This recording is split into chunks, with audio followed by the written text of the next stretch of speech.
hard sometimes to sing.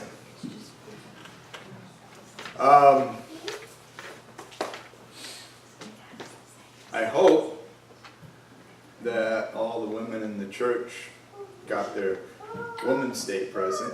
I don't call this Mother's Day, and I can get away with it now. But I find that it's one of those days that we need to celebrate, not just because of mothers, but because of the impact that women have had in the church throughout forever. If you look back through the gospel, through the Old Testament and through the New Testament, you will see the imprint of God's creation, the imprint of God's, I'm not wanting to say feminine side, that's not what I mean. That has a whole different terminology these days than it might have in the past. But God has always used women in His ministry. You know, there are days when we feel as if we have been deserted. Anybody here have those days? Yeah. Days that you feel that you've been deserted. Feel that there is no purpose to life.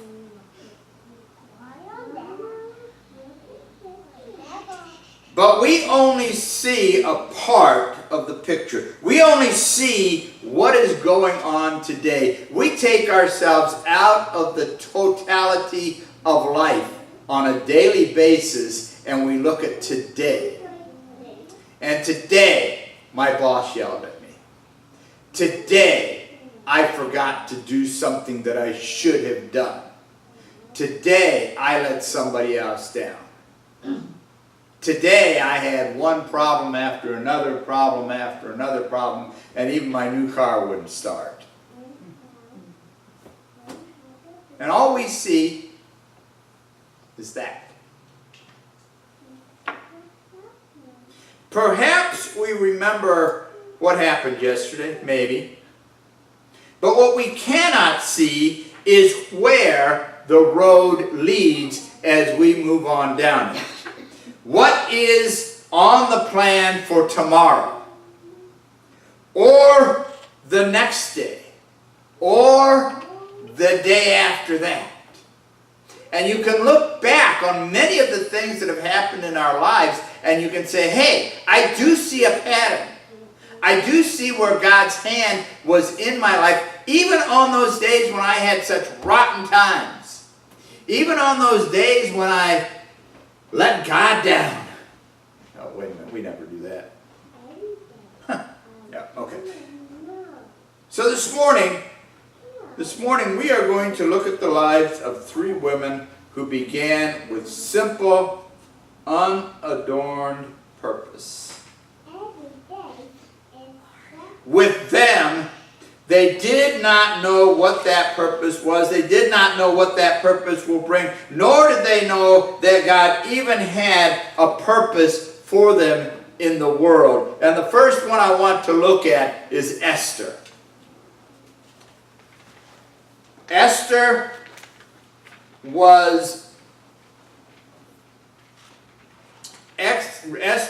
a girl of Jewish heritage. She was an exile in a hostile land. She was an orphan who was being raised by her cousin. She was somebody who many people didn't like just because of her heritage.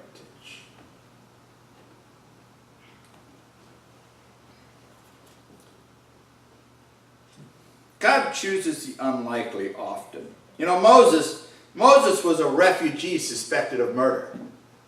Right? Moses was a refugee suspected of murder. when he was out tending his flock, his father-in-law's flock, and he saw a burning bush, and he walked over to the burning bush, and who did he meet? Yahweh, the Holy God. But he started out as a slave child who escaped annihilation because he had a cunning parent. Somebody who took tar and put it over a basket and didn't care that her child was going to be laying in dirt. She put him in the dirt to save him. Moses had no purpose. And then he grew up in the house of the king. And then quite by accident, because he lost his temper, he killed somebody. And he ran. And when he was 80 years old, 80 years old, God said, you're going to lead my people out of this bondage.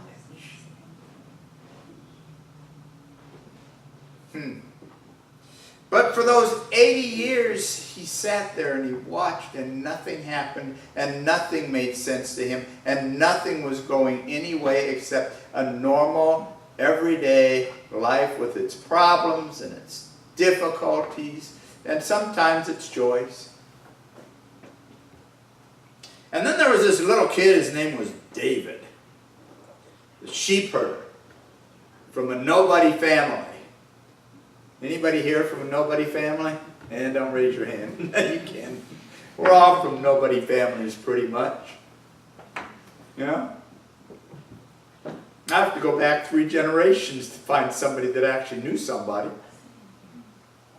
Some of us can't even go back 3 generations. Okay?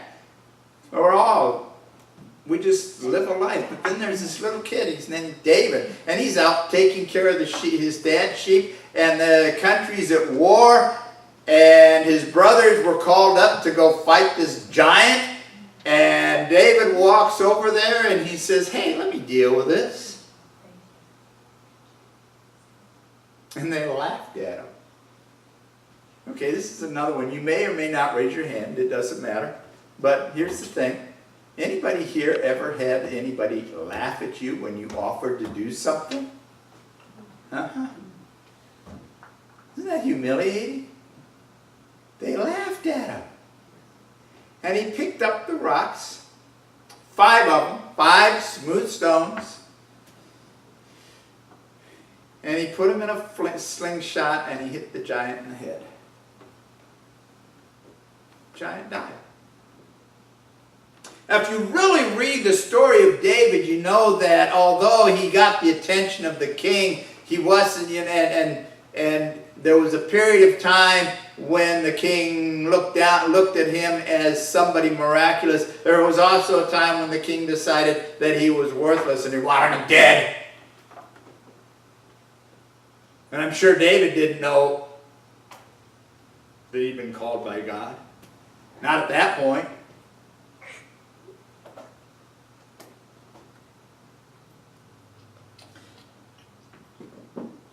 Looking at Esther. She was from a know-nothing family. Somebody who was ostracized. Somebody who was pushed out. But God needed someone who could convince a king who ruled a land from India on the north to Ethiopia on the south. If you don't know your geography, be my guest and look at a globe. It's huge. Excuse me. God needed somebody who could convince that king to spare his chosen people, because his right-hand man, Haman, didn't like Jews.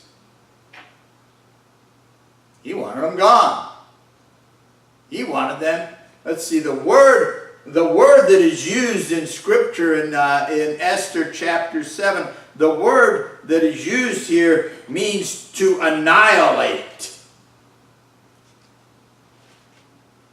me see where I put those words. Yes, means, it's avad, it means to annihilate. Shemed, it means to destroy. But Esther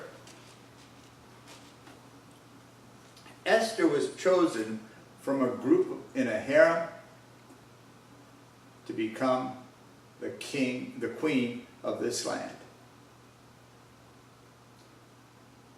And God used her to spare the Israelites.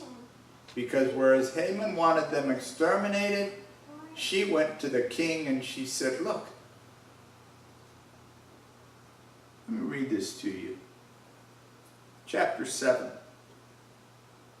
Now the king and Haman came to drink wine with Esther the queen, and the king said to Esther on the second day, also as they drank their wine at banquet, what is your petition, Queen Esther?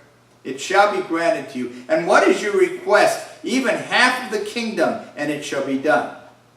Then Queen Esther answered and said, if I have found favor in your sight, O king, and if it please the king, let my life be given me as my petition, and my people as my request.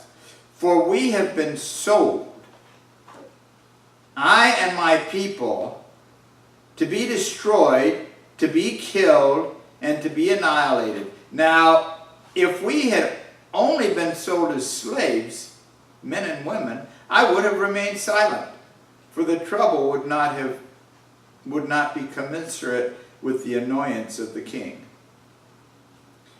And King Ahasuerus asked, Queen Esther, who is he? Where is he who would presume to do this? Where is he that would presume to do this? And Esther said, a foe and an enemy is this wicked Haman. Who is she eating with? Haman. The king and Haman.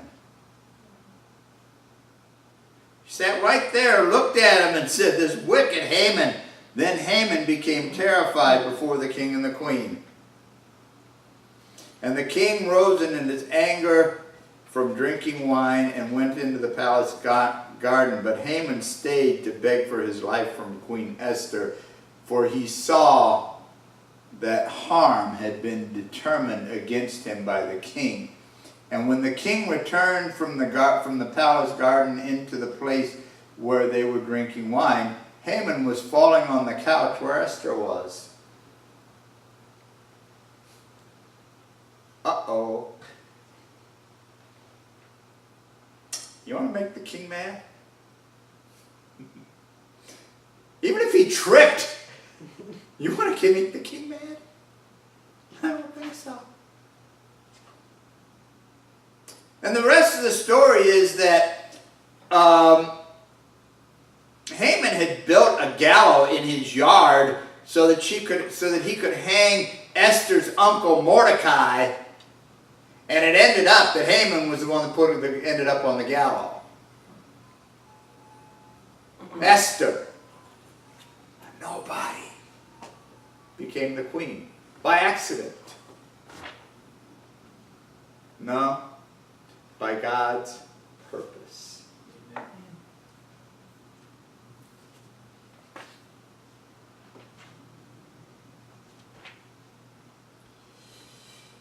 The Jews were avenged, and they ended up with the celebration of Purim for God's will. You know, before this happened, God gave the children of Israel Jericho and all of the lands around Jericho. But first, before they could go into it, first the children of Israel had to purify the land. And so they went into the land and they scouted it out. And after they scouted it out, the king of Jericho figured out what was going on. And he'd heard of the Israelites, but he figured he was safe from them. But he wanted to get rid of these people who were there looking at it. And Joshua and his people kind of got forced into a difficult situation because the gates were closed. They couldn't get out. And we all know what a harlot is, right? Well, there was a harlot standing at the door, and she invited them in.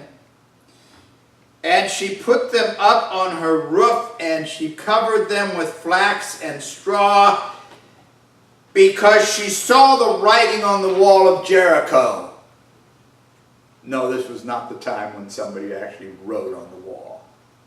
But you know, that is a cliche that we use. You see the writing on the wall. Well, she saw the writing on the wall. She knew it didn't look good. And so she took them and she hid them.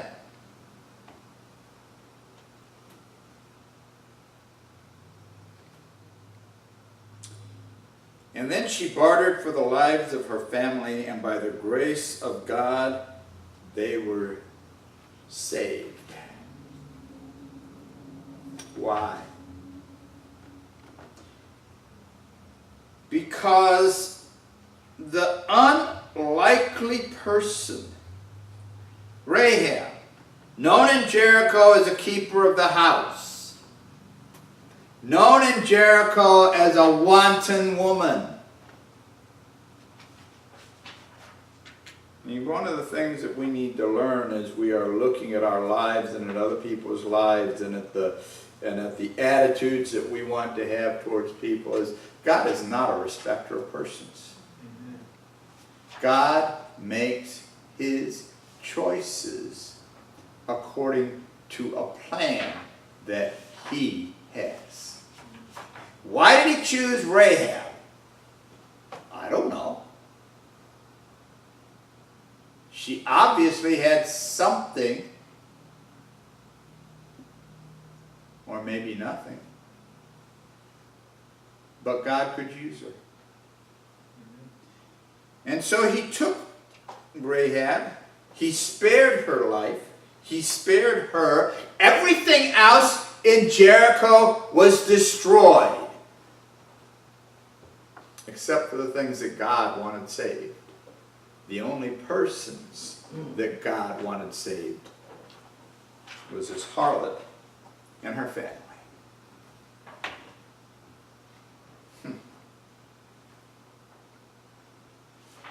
Interesting. She bartered for the lives of her family, and by the grace of God they were saved, and they were removed from the carnage before the rest of the community was destroyed.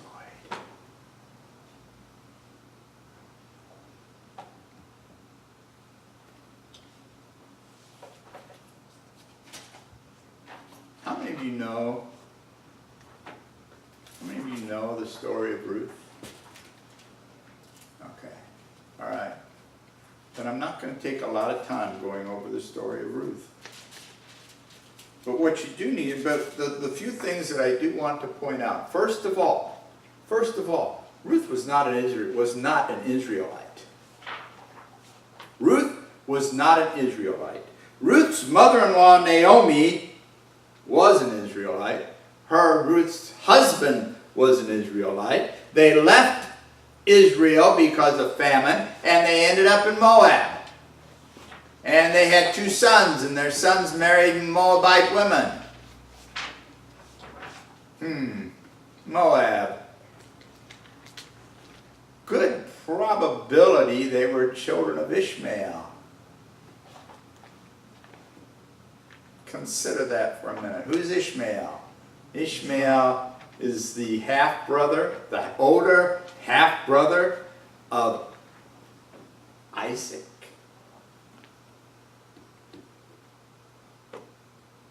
The chosen one. Ishmael, who got sent out with his mother.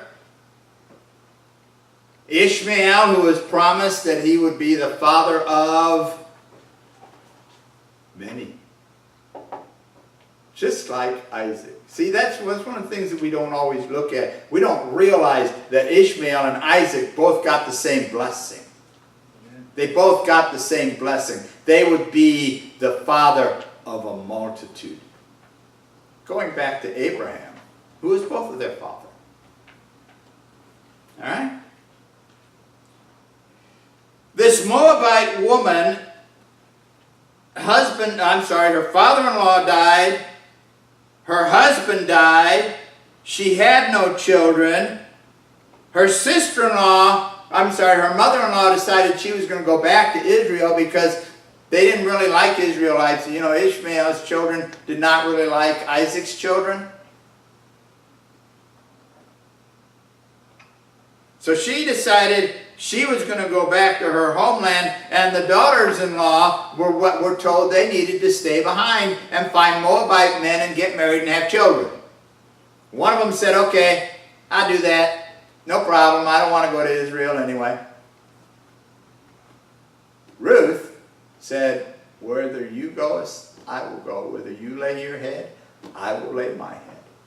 And your people are my people. And so she went back with her mother-in-law to Israel.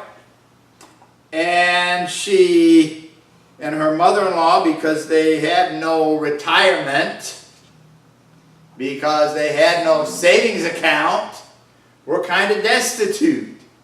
One of the laws of Israel is that if you have property, you are only allowed to glean the inner circle of the property. And you had to leave the stuff that was along the fences for those people who don't have anything. Do I sound like a socialist? Okay? Now, I'm not going to tell you that socialism started in Scripture. There were reasons that God chose to do things the way He chose to do them. But one of the things that He said to His children was, you need to leave stuff for those people who can't survive on their own.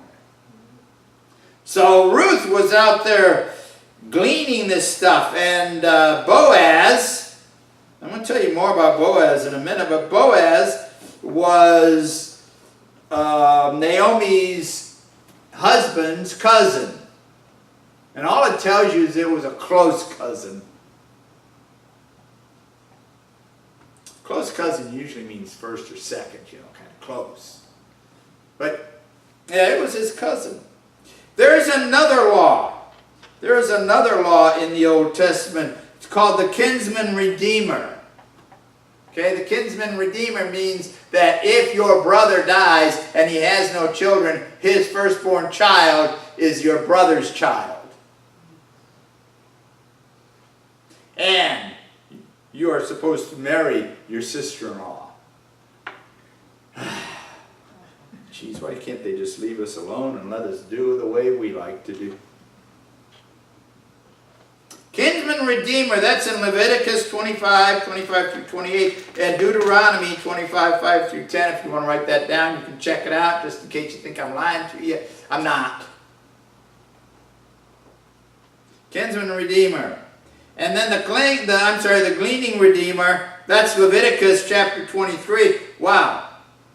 Two chapters away. Leviticus chapter 23, 22 and 19, 9 through 10, and also Deuteronomy 24, 19 through 22. Ruth's restorer.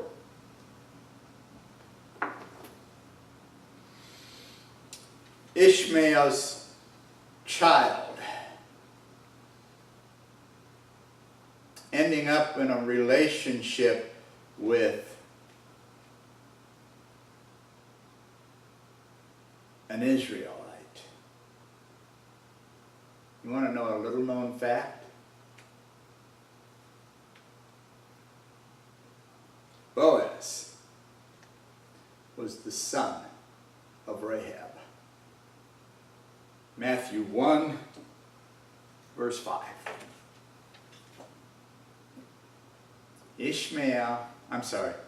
Boaz was the son of Rahab. We have Rahab, we have Ruth, we have Isaac, We have Ishmael. And who was Ruth's and Boaz's great grandson?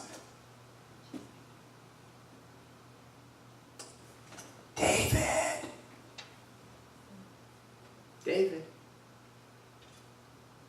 You see how these people who are nobody people, know-nothings, all come together in a plan that God has.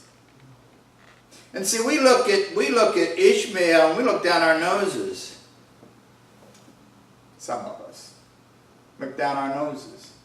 But God pulled all the stripes, all the threads together, and he made a tapestry. And if it hadn't been for Esther, who, by the way, the reason I brought her into this, she's the one that actually saved the Israelites. Okay, that's why I pulled her into it. We don't have any direct understanding of who she's related to or if she's related to anybody. But she's the one that saved the Israelites. And then we have the children of Ishmael and Israel coming together. And it wouldn't be there if it was not for the women.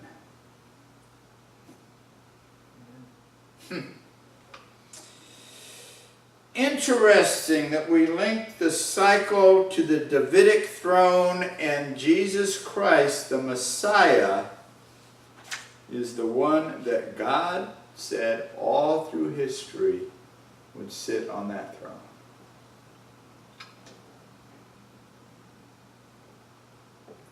So,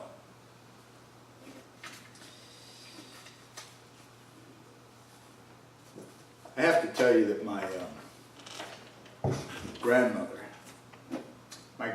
was a suffragette. I was brought up in a house where you respected the women of the house. God never told us not to respect the women of the house. Amen. So sometimes I think it's just a little bit necessary that we look at the historical thread and find the pattern that he has. Stand together and sing number 409. I know whom I have believed. Number 409 is our closing hymn.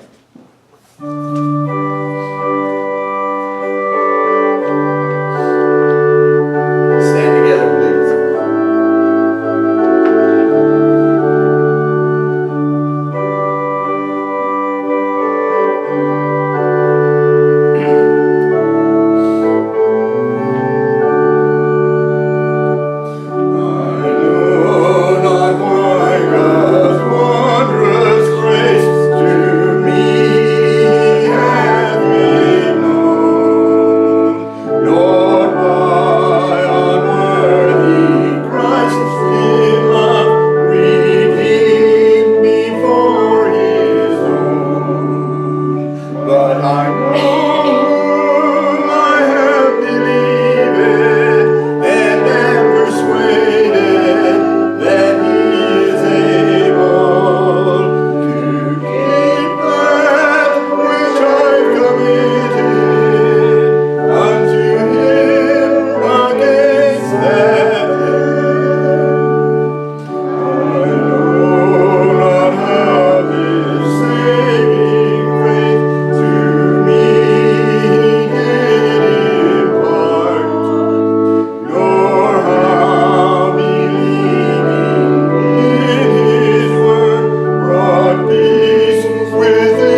Now to him who is able to do exceedingly abundantly beyond all that we ask or think, according to the power that works within us, to him be the glory in the church and in Christ Jesus to all generations, forever and ever. Amen. Amen.